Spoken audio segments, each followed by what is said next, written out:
खट्टर साहब ने आपको क्या कहा? ये वो अंदर की बात है, मैं सारी बताऊंगा तो दिक्कत होगी। पर वो अंदर की बात है, मैं सारी बताऊंगा तो दिक्कत होगी। पर कुल मिला के उन्होंने भी मेरी मदद की, ऐसा नहीं है नहीं की।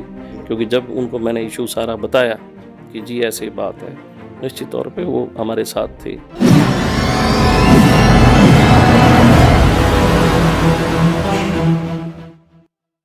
एसवाईएल अब भी तो निकाल सकती है आपकी पार्टी। हमारी पार्टी निकालेगी और मैं आज आपके माध्यम से कहता हूँ बहुत जल्दी फैसला होगा। ये एक बार इलाहाबाद की जनता फैसला कर ले, भाजपा को जिताए, अगले दिन ही एसवाईएल आ जाएगी। अगले दिन एसवाईएल आ जाएगी भाजपा को जिताते ही। बिल्कुल आएगी, आंकड़े पे आती है। जिस दिन आंकड़ा बढ़ गया उस दिन एसवाईएल आती दिखा दूंगा। चलिए जब नहर हमारा नहर 270 जी। टूट सकती है, 35 से टूट सकती है, आंकड़े पे टूटी है ना। हिंदुस्तान के प्रधानमंत्री नहीं होते थे पहले, को खाली रहती थी कुर्सी। जिस दिन आंकड़ा आएगा उस दिन सारा कुछ आ जाएगा। नहर से मुझे याद आया, जो पंजाब से एक नहर निकलती है राजस्थान के लिए, और उस वक्त राजस्थान में जो सीएम होती थी वसुंधरा राजे सिंधिया, हरियाणा में पिछले प्लान में मनोहर लाल खट्टर जी। आपने राजस्थान की जो नहर थी, कई हजार करोड़ का प्रोजेक्ट, वो आपने रोक दिया। और वसुंधरा राजे सिंधिया ने फ़ोन किया मनोहर लाल खट्टर को, खट्टर साहब ने आपको फ़ोन किया, वो क्या कहानी थी? देखिए, मेरे दादा चौधरी देवीलाल बड़े दूरदृष्टा थे। जब ये समझौता हुआ कि राजस्थान को पानी देना है तो उसके लिए नहर निकाली गई, और वो पानी जो है सारा का सारा राजस्थान का था।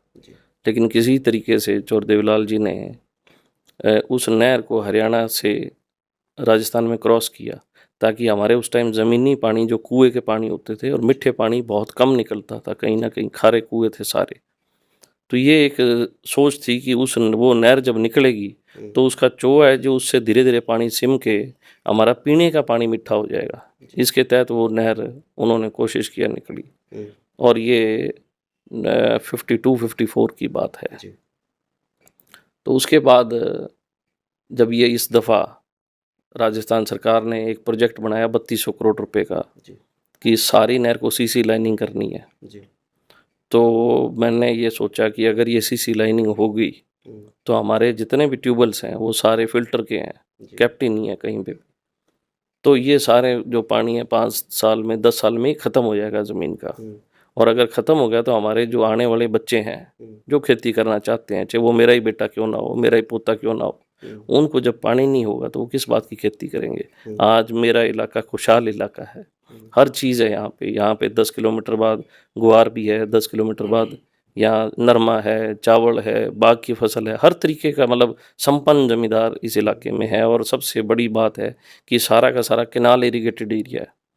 तो जब ये चीज़ आई तो मेरे मन में ये विचार आया कि हमें इसे रोकना चाहिए। और मेरे को इस बात की खुशी है कि मैंने अपने इलाके के लिए 14-15 गांव हैं जो उस राजस्थान केनाल के साथ लगते हैं, उन सभी किसानों के लिए, अपने इलाके के लिए लड़ाई लड़ी और पार्टी से ऊपर उठ के लड़ी। और आज उस नहर के अंदर जो प्रपोजल बना उसमें उन्होंने नीचे उसका बेस कच्चा छोड़ा, साइडों पे उन्होंने पक्का किया। क्या होता है जब आप बेबाकी से ईमानदारी से कोई चीज़ लड़ते हो तो आपको आत्म खुशी मिलती है कि मैंने अपने जीवन में इतनी बड़ी अपने इलाके के लिए एक लड़ाई लड़ी है। तो मैं समझता हूँ कि चलो परमात्मा ने मुझे मौका और हौसला दिया और उस लड़ाई में हम विजयी हुए। चाहे उसमें सरकार राजस्थान की सरकार भी थी, केंद्रीय सरकार थी और हमारी इधर भाजपा सरकार थी, उसके बावजूद भी मैं अपने इलाके के किसानों की लड़ाई लड़ता हूँ। खट्टर साहब ने आपको क्या कहा? ये वो अंदर की बात है, मैं सारी बताऊंगा तो दिक्कत होगी। पर कुल मिला के उन्होंने भी मेरी मदद की, ऐसा नहीं है नहीं की। क्योंकि जब उनको मैंने इशू सारा बताया कि जी ऐसी बात है, निश्चित तौर पे वो हमारे साथ थे। और मैं एक चीज़ और कहना चाहूँगा आपके माध्यम से, पहले मुख्यमंत्री हैं जिनको मीडिया या जो विपक्षी विरोधी लोग हैं वो उनको हल्केपन में ले रहे हैं, लेकिन सबसे ज़्यादा गहराई और संजीदगी अगर किसी मुख्यमंत्री में है तो मैं समझता हूँ इनमें है। इशू को समझना और उस पर तुरंत काम करना। अभी हमारे इलाहाबाद के अंदर ही 5 गांव थे, सारे राज देख लिए उन्होंने, नहर का पानी नहीं पहुंचा। और 3 दिन पहले वहाँ मिटनपुरा, किशनपुरा, करमशाना नहर का पानी पहुंचा है। ये गंभीरता होनी चाहिए चीफ मिनिस्टर में, और इसमें इनमें है।